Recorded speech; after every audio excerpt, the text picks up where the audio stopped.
नमस्कार दोस्तों, स्वागत है आपका हमारी वेबसाइट recruitmentofficer.in के यूट्यूब चैनल पर।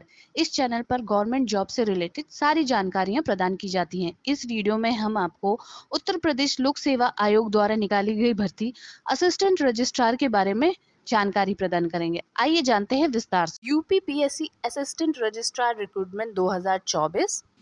अगर ऑर्गेनाइजेशन की बात करें तो Uttar Pradesh public service commission या उत्तर प्रदेश लोक सेवा आयोग हम कह सकते हैं। पोस्ट नेम असिस्टेंट रजिस्ट्रार है और टोटल वैकेंसी की बात की जाए तो 38। साथ ही अगर एप्लीकेशन या फॉर्म की एप्लीकेशन स्टार्ट होने की जो डेट है वो 28 अगस्त 2024 है। एप्लीकेशन एंड होने की 28 सितंबर 2024।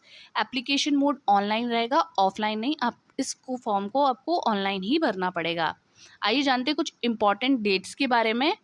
इंपॉर्टेंट डेट्स के बारे में अगर बात की जाए तो स्टार्टिंग में ही मैंने आपको बताया था कि 28 अगस्त 2024 से फॉर्म शुरू हैं। लास्ट डेट सितंबर 28 2024 है। इसकी फीस की भी जो डेट है वो 28 सितंबर 2024 है। करेक्शन विंडो क्लोजेस, ये जो लिखा हुआ है ना करेक्शन विंडो क्लोजेस, इसका मतलब है कि जो भी आपके फॉर्म में जितनी भी टूटी हुई हो, जैसे आपके नाम में, आपके फादर के नेम में, आपके जेंडर में या कोई भी सर्टिफिकेट वगैरह में, तो उसकी जो क्लोजिंग डेट है ना उसे ठीक कर दें कि वो अक्टूबर 5 2024 है।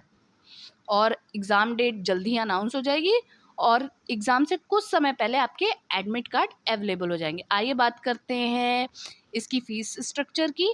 तो जर्नल ओबीसी ईडब्ल्यूएस 125 है।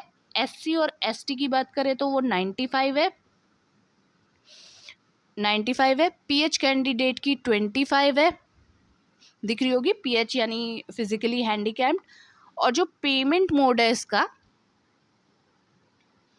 वो एक तरह से debit card, credit card, net banking, offline, e challan के थ्रू, जैसे भी आपको सहूलियत हो वैसे आप भर सकते हैं।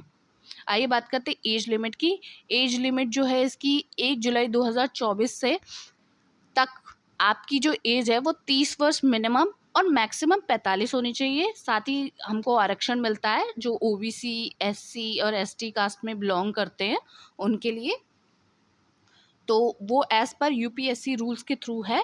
जितनी जिसकी एज है उससे 5 साल 10 साल जो भी एक्सटेंशन मिलता है उसे देख लीजिएगा, उतना आपको एक्सटेंशन दिया जाएगा। अब चलिए बात करते हैं टोटल वैकेंसीज का, वो भी डिटेल में कि कौन सी कैटेगरी में कितनी पोस्ट है। तो टोटल पोस्ट 28 है और अगर अनरिजर्व्ड कैटेगरी की बात की जाए तो उसमें 18 है।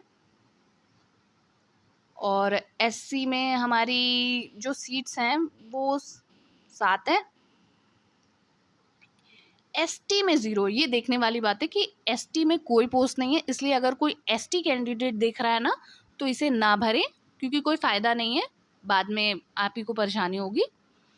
ओबीसी की 10 है और ईडब्ल्यूएस की 3 है। इसकी एसेंशियल क्वालिफिकेशन के बारे में देखते हैं।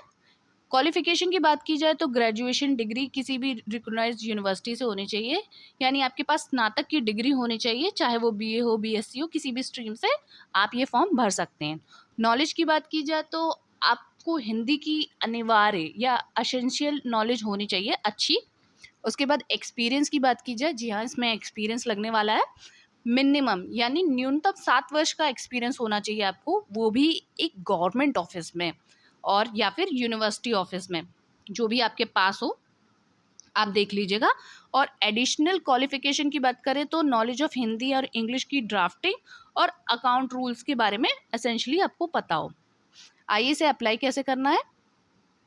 तो यूपीएससी असिस्टेंट रजिस्ट्रार के लिए आपको ओटीआर, जो कि यूपीपीएससी की हर भर्ती में अब लागू हो चुका है, वो होना चाहिए। ओटीआर का मतलब है वन टाइम रजिस्ट्रेशन, उसे पहले कर लीजिएगा, उसके बाद ही आप फॉर्म भर पाएंगे, अन्यथा नहीं भर पाएंगे। इसलिए पहले ओटीआर ज़रूर भर लें, उसके बाद इस फॉर्म को अच्छे से भरें। अगर आपको इसका फुल नोटिफिकेशन चाहिए तो ये डिस्क्रिप्शन में डाल दिया जाएगा। साथ ही अगर आपको फॉर्म भरना है तो हमारी वेबसाइट का लिंक भी मैं उसमें डाल दूँगी। आपको वीडियो अच्छी लगी हो तो लाइक और सब्सक्राइब करें। Thank you.